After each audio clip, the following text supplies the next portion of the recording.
혹시 여러분도 뼈 건강 때문에 우유를 꾸준히 챙겨 드시고 계신가요? 저도 예전에는 이 정도면 괜찮겠지 하고 안심하던 사람이었습니다. 매일 아침 우유 한 잔, 가끔 멸치 반찬, 그 정도면 충분하다고 생각했었죠. 그런데 주변에서 하나둘씩 골절 소식을 듣고 나서야 뭔가 놓치고 있다는 생각이 들더군요. 계단에서 살짝 미끄러졌을 뿐인데 손목이 부러지고 문턱에 발이 걸렸을 뿐인데 고관절이 나가고 이런 이야기들이 점점 가까워지는 걸 느꼈습니다.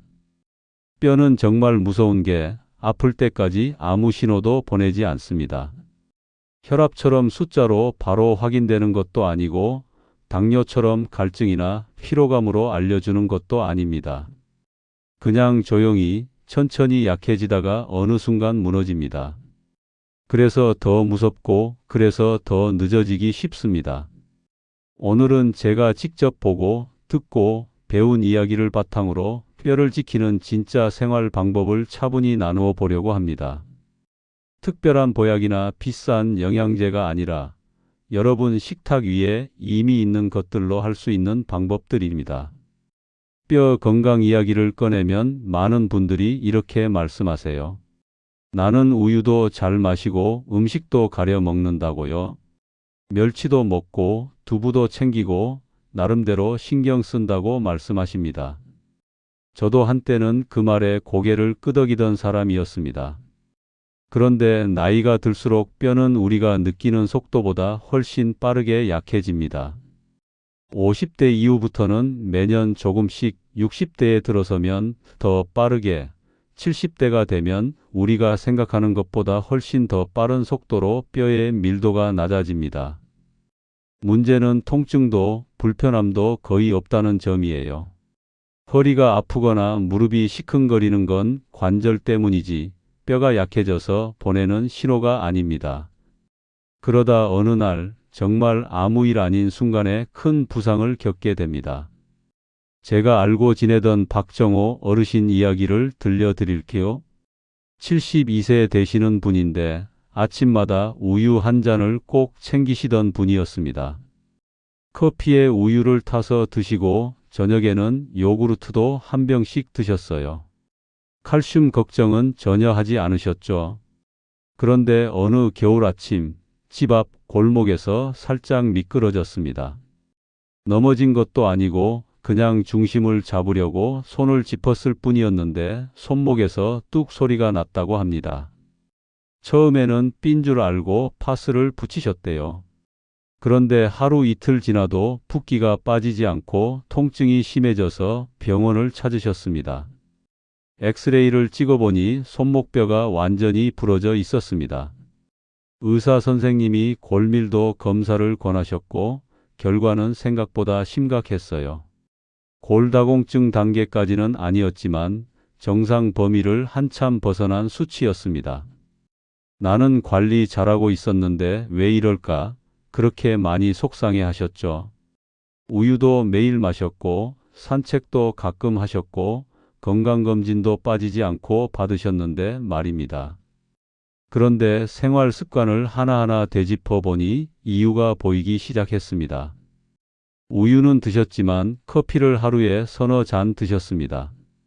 국물 요리를 좋아하셔서 찌개나 국을 거의 매 끼니 드셨어요. 햇볕을 쬐을 기회는 거의 없었습니다. 산책도 주로 저녁 시간에, 그것도 일주일에 두세 번 정도였습니다. 이런 습관들이 쌓이면서 드신 칼슘이 제대로 흡수되지 못하고 빠져나간 겁니다. 이때 깨닫게 됩니다. 노력의 문제가 아니라 방향의 문제라는 걸요. 열심히 하는 것과 제대로 하는 것은 다릅니다. 그래서 첫 번째로 드리고 싶은 말씀은 이겁니다. 나는 괜찮다는 생각부터 잠시 내려놓아 보시라는 겁니다. 지금까지 해오신 노력이 잘못된 게 아닙니다. 다만 조금만 방향을 바꾸면 같은 노력으로도 훨씬 나은 결과를 만들 수 있습니다. 그게 뼈 건강을 지키는 첫걸음입니다. 많이 드셨는데도 뼈가 약해졌다면 분명히 이유가 있습니다. 그건 우리가 얼마나 먹었느냐만 따졌지 얼마나 흡수됐느냐는 거의 생각하지 않았기 때문입니다. 음식을 입에 넣는 것과 그 영양분이 뼈까지 가는 것은 전혀 다른 이야기입니다. 중간 과정이 복잡하고 그 과정에서 방해하는 요소들도 많습니다. 나이가 들면 장 기능도 대사 능력도 예전 같지 않습니다. 젊었을 때는 먹으면 바로바로 흡수가 됐지만 이제는 같은 음식을 먹어도 몸이 받아들이는 양은 절반도 안 될 수 있습니다. 특히 칼슘은 흡수율이 원래부터 낮은 영양소입니다.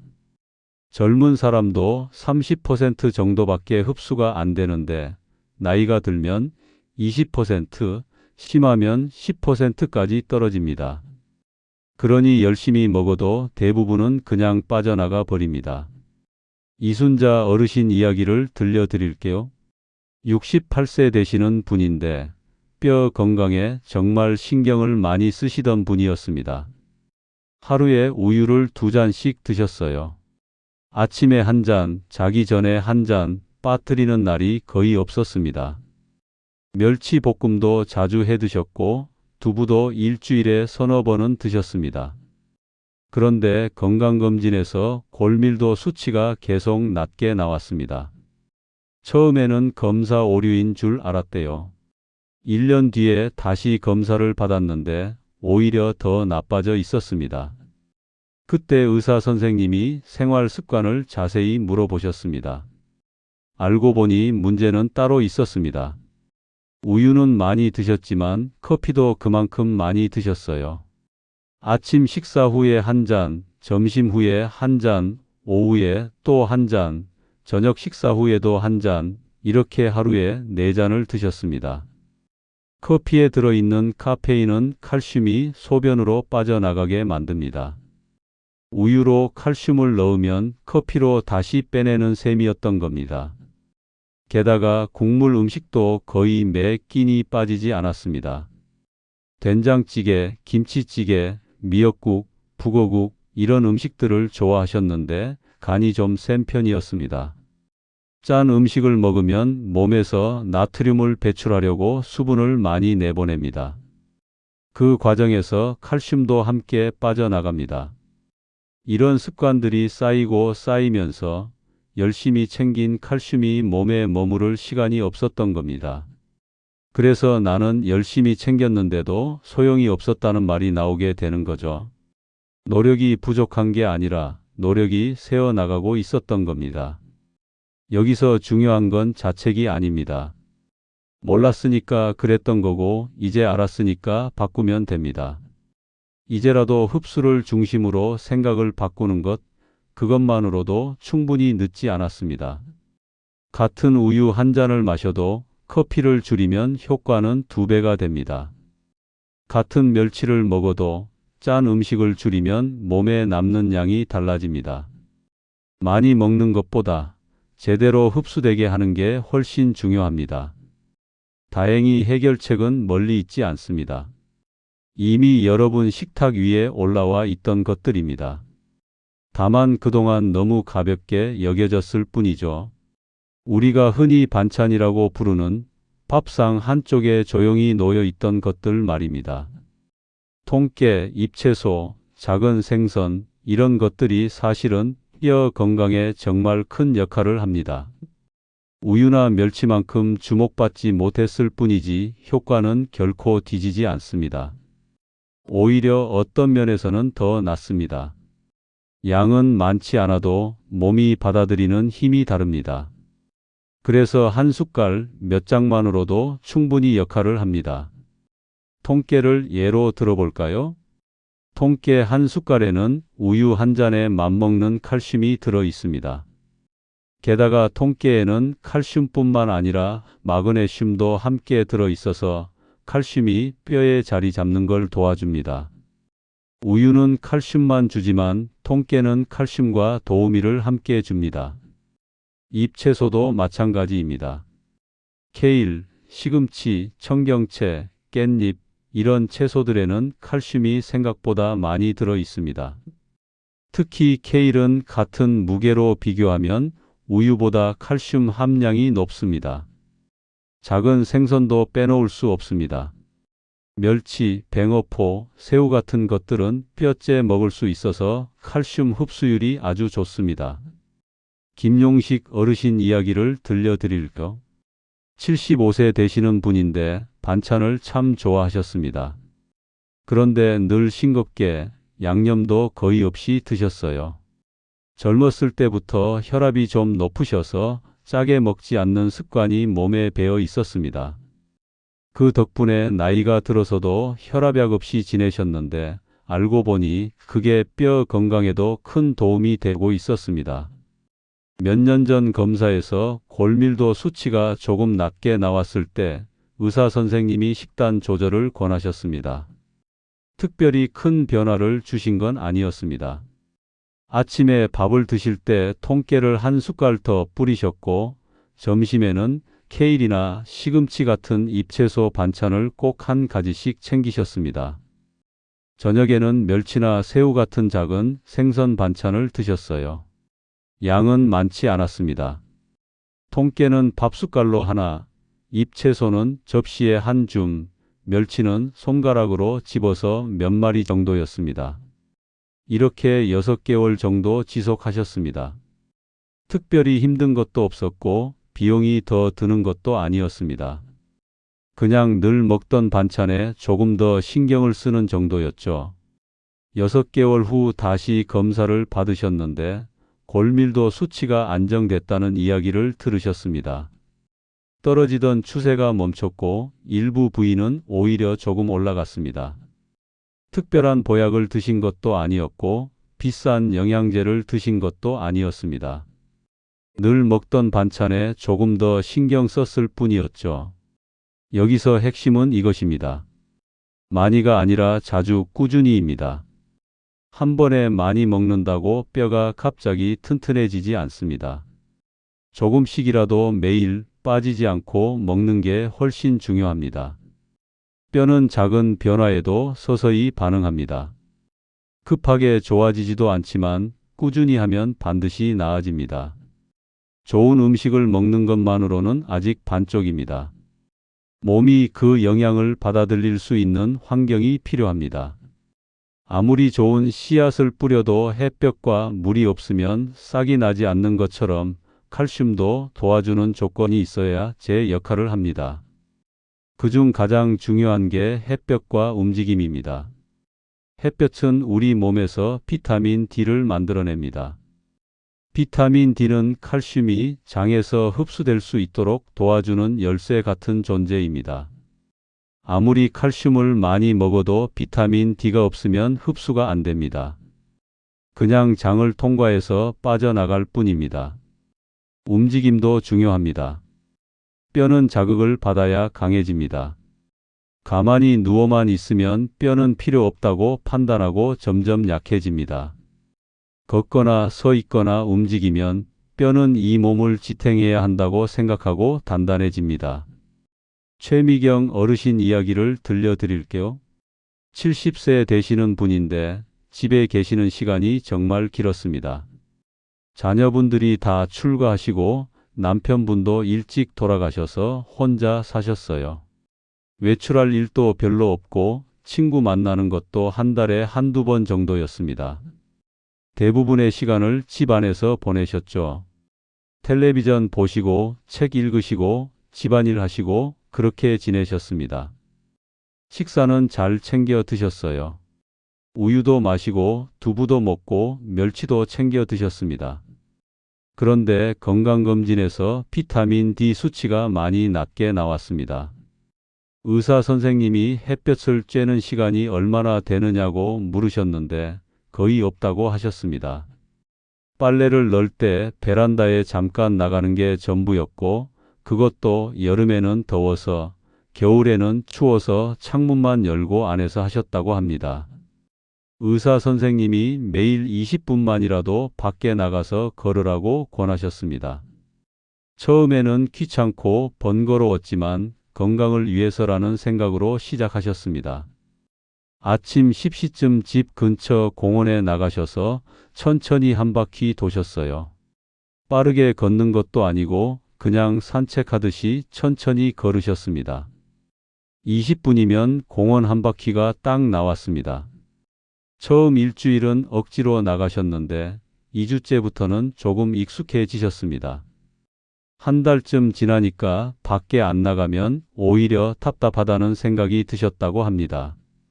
3개월 후 다시 검사를 받으셨는데 비타민 D 수치가 눈에 띄게 올라가 있었습니다. 6개월 후에는 정상 범위로 들어왔습니다. 몸이 칼슘을 받아들일 준비가 된 겁니다.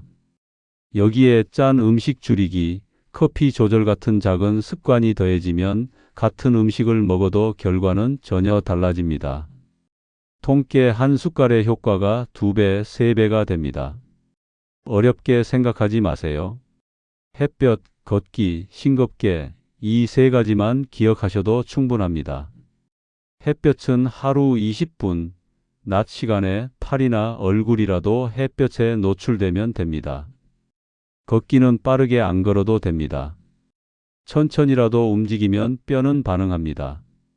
싱겁게는 국물 음식 국물을 조금 덜 먹고 김치를 물에 한번 헹궈 먹는 것만으로도 충분합니다. 이 3가지가 여러분이 먹은 음식을 진짜 여러분의 뼈로 만들어줍니다. 이제 하루를 어떻게 보내면 좋을지 구체적으로 정리해 보겠습니다. 완벽한 식단이 목표가 아닙니다. 지속 가능한 하루가 목표입니다. 100점짜리 하루를 일주일에 한 번 하는 것보다 70점짜리 하루를 매일 하는 게 훨씬 낫습니다. 그래서 너무 어렵게 생각하지 마시고 간단한 기준 하나만 세워보세요. 매 끼니마다 칼슘이 들어있는 음식을 하나씩은 꼭 먹는다. 이 정도면 충분합니다. 아침에는 밥에 통깨 한 숟갈을 뿌려보세요. 밥숟갈로 하나만 뿌리면 됩니다. 많이 뿌린다고 더 좋은 게 아닙니다. 한 숟갈이면 충분합니다. 국이 있으면 미역국이나 북어국처럼 칼슘이 들어있는 국이 좋고 반찬으로는 두부 한 모 정도 있으면 더 좋습니다. 없으면 없는 대로 통깨만 있어도 괜찮습니다. 점심에는 잎채소 몇 장을 챙겨보세요. 쌈으로 싸 먹어도 되고 나물 반찬으로 먹어도 됩니다. 시금치나물, 깻잎, 상추, 케일 뭐든 좋습니다. 접시에 한 줌 정도면 됩니다. 외식을 하시더라도 쌈채소가 나오면 몇 장은 드시는 겁니다. 저녁에는 두부나 생선 반찬을 하나 올려보세요. 두부는 반 모만 먹어도 되고 생선은 멸치 몇 마리나 작은 생선 한 토막이면 됩니다. 매일 새로운 반찬을 만들 필요도 없습니다. 멸치볶음 한번 해놓으면 며칠 먹을 수 있고 두부도 냉장고에 넣어두면 일주일은 갑니다.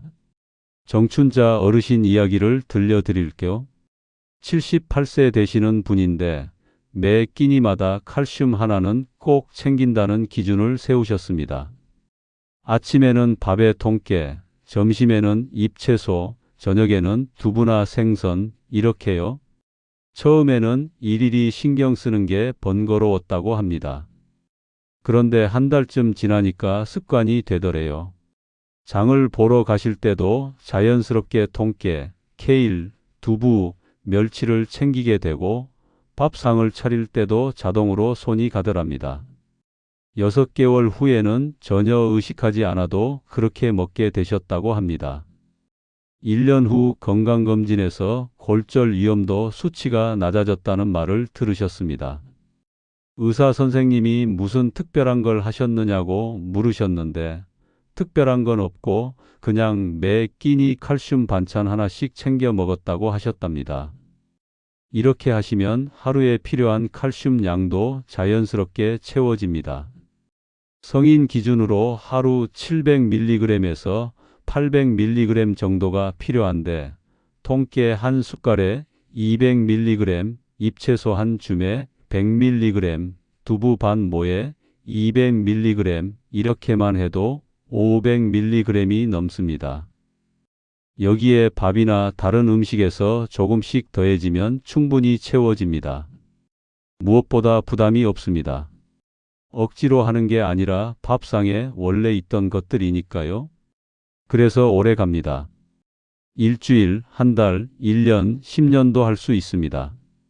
오늘부터 한 가지만 실천해 보세요. 밥에 통깨 한 숟갈, 그것부터 시작해 보세요. 그 한 숟갈이 내일의 뼈를 만듭니다. 뼈 건강은 거창한 결심에서 시작되지 않습니다.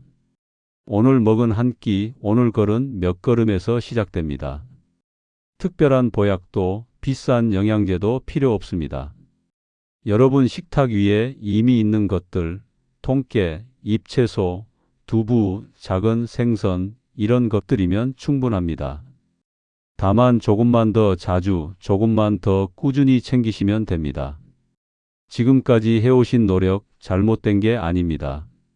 우유도 드시고 멸치도 드시고 나름대로 신경 쓰셨잖아요. 다만 조금만 방향을 바꾸면 됩니다. 양이 아니라 흡수를 생각하고 많이가 아니라 자주를 생각하고 먹기만 하는 게 아니라 햇볕과 걷기를 함께 생각하면 됩니다. 그걸 오늘 함께 정리해 봤다고 생각해 주세요. 오늘 저녁부터 밥상에 통깨를 올려보세요. 내일은 햇볕을 조금 더 받아보세요. 모레는 커피를 한 잔 줄여보세요. 이렇게 하나씩 조금씩 바꿔 나가시면 됩니다. 한꺼번에 다 바꾸려고 하지 마세요. 한 번에 하나씩이면 충분합니다. 그 작은 선택들이 모여 여러분의 내일을 더 단단하게 만들어 줄 겁니다. 넘어져도 금방 일어날 수 있는 뼈, 계단을 오르내려도 걱정 없는 뼈, 손주들 안아도 든든한 뼈, 그런 뼈를 만드는 건 오늘 여러분이 하시는 작은 실천입니다. 지금까지 제 이야기 들어주셔서 고맙습니다. 다음에도 생활 속에서 바로 쓸 수 있는 건강 이야기로 찾아뵙겠습니다. 오늘 하루도 건강하게 보내세요.